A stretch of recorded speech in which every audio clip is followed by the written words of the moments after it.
Assalamualaikum warahmatullahi wabarakatuh. Salam sejahtera bagi kita semua. Perkenalkan, nama saya Nialatul Muna, salah satu dosen di Program Studi Manajemen Informasi Kesehatan, jurusan Kesehatan Politeknik Negeri Jember. Pada momen kali ini, saya akan menjelaskan salah satu mata kuliah menggunakan metode DIA, Delivery Interaction Assessment. Video ini sebagai pernyataan diri dosen dalam unjuk kerja Tridharma Perguruan Tinggi, PDD UKT PT bidang pengajaran. Video ini dibuat dengan tujuan memenuhi persyaratan sertifikasi dosen Cerdos Smart 2023. Mata kuliah yang akan saya sampaikan pada kesempatan kali ini, pemrograman berbasis website. Merupakan mata kuliah wajib yang memiliki bobot 3 SKS, terdiri dari 1 SKS teori dan 2 SKS praktikum. Deskripsi mata kuliah ini merupakan mata kuliah lanjutan yang membahas tentang pengenalan, pemahaman, serta mengasah kemampuan berpikir logis dalam membuat pemrograman berbasis website. Untuk capaian pembelajaran lulusan Program Studi Manajemen Informasi Kesehatan meliputi yang pertama S9, menunjukkan sikap bertanggung jawab atas pekerjaan di bidang keahlian manajemen informasi kesehatan. P3, konsep teknologi informasi secara umum. KU3, mampu mengkaji kasus penerapan ilmu pengetahuan dan teknologi yang memperhatikan menerapkan nilai humaniora sesuai dengan bidang keahliannya dalam rangka menghasilkan prototipe, prosedur baku, desain atau karya seni, menyusun hasil kajiannya dalam bentuk kertas kerja, spesifikasi, esai seni dan mengunggahnya dalam laman perguruan tinggi. KU1, mampu menerapkan pemikiran logis, kritis, inovatif, bermutu, dan terukur dalam melakukan pekerjaan yang spesifikasi di bidang keahlian manajemen informasi kesehatan serta sesuai dengan standar kompetensi kerja bidang manajemen informasi kesehatan.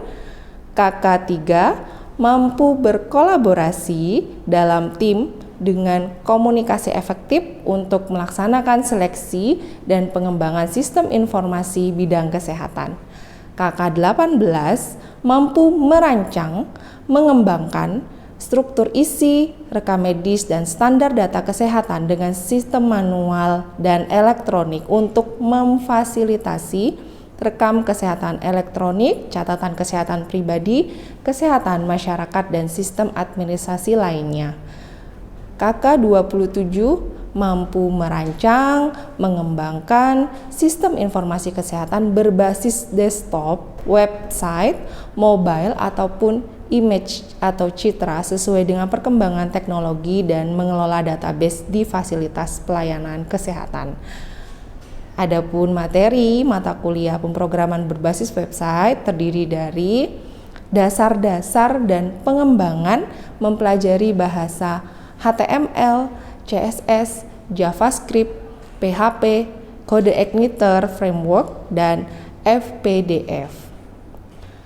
Untuk strategi pembelajaran yang saya terapkan menggunakan sistem Student Centered Learning atau pembelajaran yang berpusat pada mahasiswa dan pembelajaran berbasis studi kasus untuk contoh-contoh dan praktikum yang dikerjakan mahasiswa nantinya. Strategi dalam proses pembelajaran dilakukan secara luring karena sudah tidak lagi dalam masa pandemi. Kemudian mata kuliah ini menggunakan media dalam pembelajarannya menggunakan komputer, PC, tools presentasi, LCD proyektor, dan pembelajaran menggunakan manajemen sistem PolyJ, LMS PolyJ yang ada linknya sebagai berikut. Materi kuliah dan bahan bacaan diinformasikan sejak awal perkuliahan yang mahasiswa bisa mengakses kapan saja melalui LMS PolyJ. Di pembelajaran ini kita juga memberikan beberapa kuis sebelum atau setelah pembelajaran untuk mengetahui kemampuan sebelum atau setelah mahasiswa mendapatkan pengajaran. Untuk menambah wawasan dan pemahaman serta pengembangan materi kuliah, mahasiswa diberikan tugas terstruktur atau praktikum dan belajar mandiri. Adapun aspek penilaian yang saya terapkan antara lain, pertama, sikap, tingkah laku atau attitude, cara mahasiswa menyampaikan pendapat dalam diskusi dan tanggung jawab dalam menyelesaikan tugas dalam proses pengajaran. Kedua, pengetahuan, di mana penugasan materi mahasiswa bisa memiliki kemampuan dalam mengemukakan pendapat, ide, pengetahuan secara langsung yang ditunjukkan dalam diskusi, presentasi, ujian tengah semester, dan ujian akhir semester. Ketiga, keterampilan, di mana mahasiswa di sini praktek dalam mengembangkan, membuat proyek, program berbasis website, kreativitas, serta inovasi mahasiswa, membuat slide presentasi, dan menggunakan program komputer. Bobot penilaian yang saya berikan kepada mahasiswa yaitu bobot nilai harian. Di sini kita melihat nilai tugas struktur, praktikum, dan sikap itu sebesar 60%. Bobot nilai ujian tengah semester sebesar 20%. Bobot nilai ujian akhir semester sebesar 20%. Kemudian penentuan nilai akhir dengan cara menjumlahkan hasil dari bobot yang diterima, yaitu 60% dari NH ditambah 20% dikali dari nilai UTS ditambah 20% dikali dari nilai UAS, yang kemudian kita konversikan ke dalam nilai akhir berupa nilai A, itu rentang nilainya 81 sampai dengan 100, nilai AB 76 sampai dengan 80, nilai B 71 sampai dengan 75, nilai BC 66 sampai dengan 70, kemudian nilai C 56 sampai dengan 65, nilai D 46 sampai 55, dan yang terakhir nilai E itu nilainya adalah 45 ke bawah. Batas lulusan adalah nilai 60 yaitu C. Jadi nanti mahasiswa yang mendapatkan nilai 60 dapat mengikuti ujian perbaikan di akhir.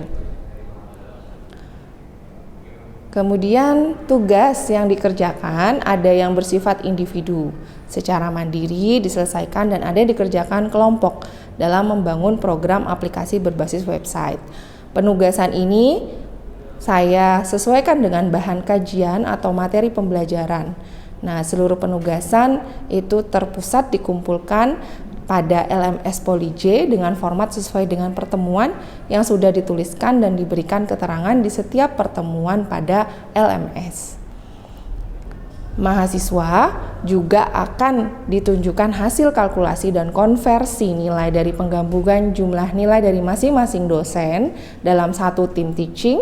Jika mahasiswa merasa keberatan dengan hasil nilai yang diperoleh dan ingin menanyakan serta ingin melakukan perbaikan, sehingga penilaian kita lakukan benar-benar secara objektif dan terbuka kepada mahasiswa.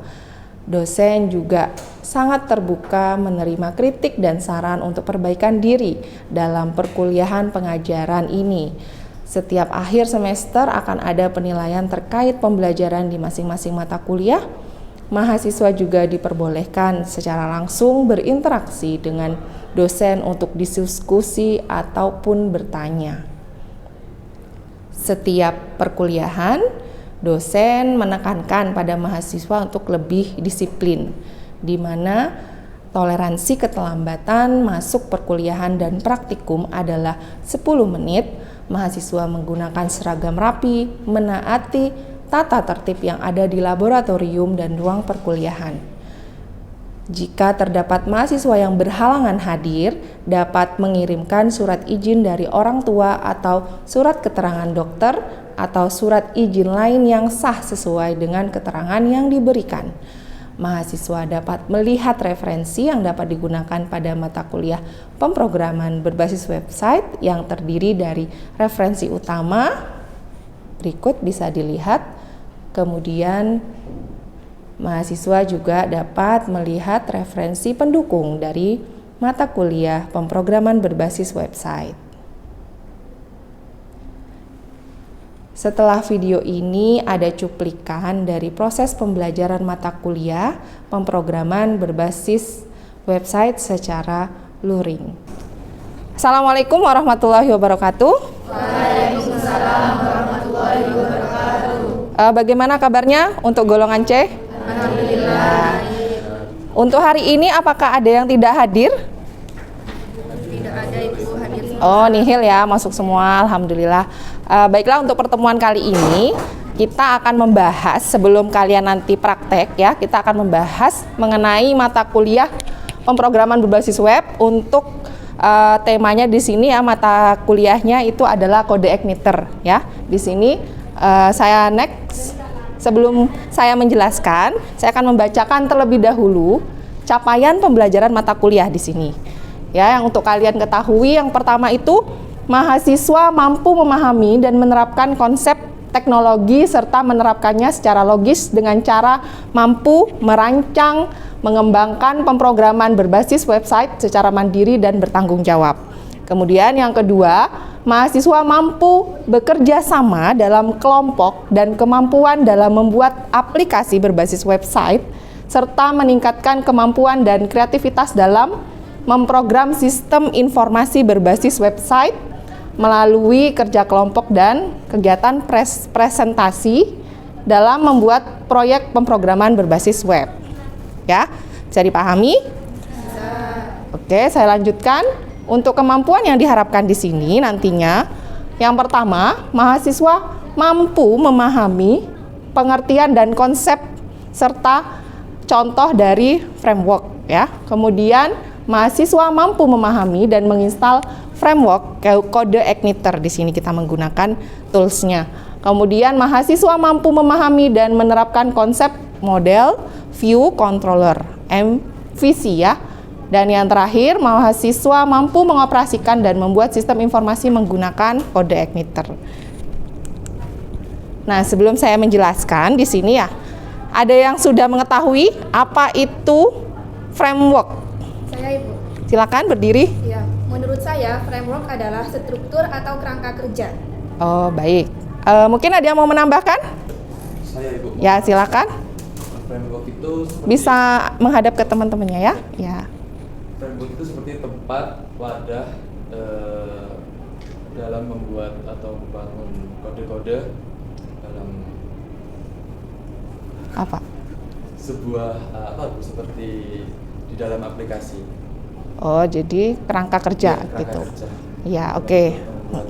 Silakan duduk kembali ya. Beri aplaus teman-temannya sudah menjawab terlebih dahulu. Nah, apa ya kira-kira framework itu? Yuk kita bahas sama-sama ya di sini. Ya, framework itu tadi ya, temannya tadi bilang ada struktur kerja, wadah atau kerangka kerja dari sebuah website yang akan dibangun. Jadi sebelum kita membangun sebuah website, kita perlu wadahnya kan? Kita perlu strukturnya. Nah, di sini secara umum merupakan struktur nyata atau konseptual sebagai pendukung atau panduan untuk membangun sesuatu yang memperluas struktur menjadi sesuatu yang bermanfaat.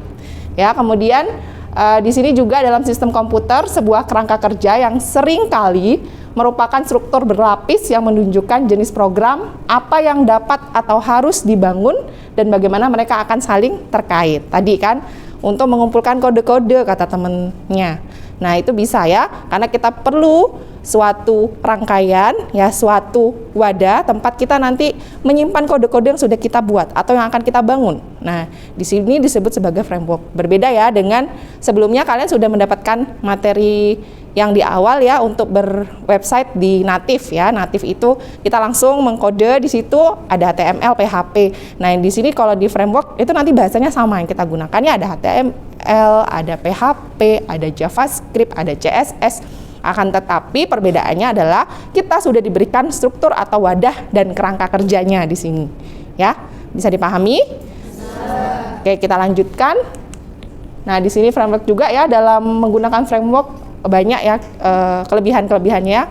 Kita akan bisa membuat struktur program dengan baik, kemudian memudahkan untuk bekerja sama dengan tim ya, karena sudah ada pembagian-pembagiannya. Kemudian pengerjaan website kita nanti akan lebih cepat. Kemudian kita bisa meningkatkan keamanan, lebih bebas dikembangkan, dan kita juga mudah dalam maintenance-nya karena sudah ada tempat atau wadah-wadahnya yang sudah disiapkan ya. Nah, kemudian untuk ini ya, jenis-jenis framework yang populer digunakan ini ada beberapa ya. Tapi nanti kita fokusnya di Codeigniter ya. Ini beberapa tools yang kita bisa gunakan dalam framework di pemrograman berbasis website ya.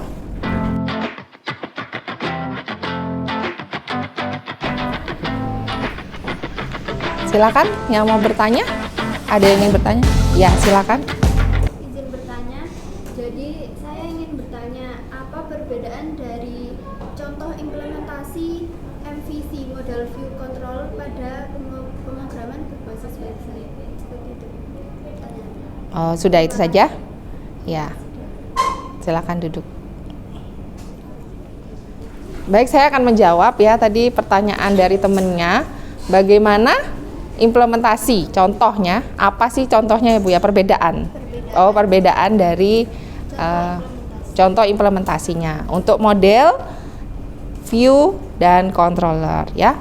Nah, untuk implementasinya kita tadi sudah membahas sedikit ya terkait contoh dari pembuatan website yang sudah dibangun di sini. Nah, untuk model itu bagaimana ya model tadi penjelasannya apa? Bagian untuk proses saling menghubungkan ya. Nah, di sini kita melihat ya ada tampilan interface ya, di mana interface ini nanti kalau misalnya kita isikan home ya, kita klik home maka akan muncul tampilan home seperti yang ada di sini. Nah, ini menunjukkan view di mana tadi ketika kita mengklik proses home, nah di situ nanti akan membaca dalam proses controllernya ya, apa yang akan dibangun dalam situ ya. Jadi dari beberapa menu-menu yang kita akan bangun itu ada pemodelannya dari masing-masing menu ya. Nah, model-model yang sudah dibangun untuk interface yang ada itu nanti akan dikontrol dari apa yang akan kita klik, apa yang akan kita inputkan ya. Nah, di situ. Kemudian ini contohnya juga ya dalam proses controllernya ketika kita menginputkan ya, di sini ketika kita kelihatan ya. Ini oke. Nah, ketika kita menginputkan data cek status gizi bayi atau balita, di situ ada inputan apa aja? Ada untuk berat sebelum berat badan apa? Usia ya, usia, kemudian berat badan, kemudian tinggi, kemudian jenis kelamin. Nah, dari inputan itu kita masukkan angka-angkanya, kemudian kita akan memproses cek status gizinya bayi atau balita kan. Nanti akan muncul status gizinya, di situ terlihat bahwa semuanya normal ya berdasarkan berat badannya, tinggi badannya. Nah, di sini menunjukkan ada hubungannya model, view, dan controller. View itu adalah yang menampilkan datanya, halaman cek status gizinya ya. Kemudian di mana controller itu adalah inputan yang kita masukkan ya. Nanti akan diproses, dia akan menghitung ya, akan menghitung apa dari nilai-nilai sudah kita masukkan. Nah, dari proses kontrol itu nanti modelnya, nah model dari hubungan antara data yang sudah kita masukkan yang ada di database, karena kan ini pakai database inputannya ya. Kalau nggak pakai database nanti programnya berat. Nah, dia akan memanggil ya, pemodelannya itu dari database, dia akan memanggil. Nah, kemudian controller akan interface-nya, tampilannya, sehingga kita bisa melihat hasilnya ya yang ada. Nah, yang memprosesnya itu tadi di controllernya, dia bagian akses kontrolnya yang akan menghitung status gizinya seperti apa, perhitungannya, apa yang akan diambil datanya, itu semuanya di controller ya. Kemudian pemodelannya ada di database-nya ya. Bagaimana variasi atau tampilan dari penerapan penggunaan website dengan menggunakan framework kode igniter ya. Yang nantinya kalian juga akan dibagi per kelompok untuk membangun sebuah proyek. Nah, sebelum dibagi kelompoknya, kalian juga harus ini ya, bisa menginstal kode igniter. Masing-masing individu silakan bisa menginstal kode igniter. Kemudian itu tadi mengerjakan kuis dan membangun proyek yang sudah saya berikan untuk aturannya ada di LMS. Ya, ada pertanyaan lagi untuk tugas ataupun ini daftar pustaka yang bisa kita gunakan ya, kalian gunakan dalam mata kuliah ini, materi ini. Baik, kalau nggak ada pertanyaan lagi untuk pertemuan hari ini saya akhiri ya, kurang lebihnya mohon maaf. Kita ketemu lagi di praktikum ya, nanti akan melakukan proses instalasi dan membangun proyek dengan menggunakan kode igniter ya. Saya akhiri, kurang lebihnya mohon maaf, semoga dapat bermanfaat. Wassalamualaikum warahmatullahi wabarakatuh.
Demikianlah video pernyataan diri dosen dalam unjuk kerja Tridharma Perguruan Tinggi PDD UKT PT bidang pengajaran. Terima kasih saya ucapkan kepada seluruh pihak sehingga saya bisa sampai di tahap ini. Mohon maaf apabila terdapat kekurangan. Wassalamualaikum warahmatullahi wabarakatuh. Salam sejahtera dan bahagia untuk kita semua.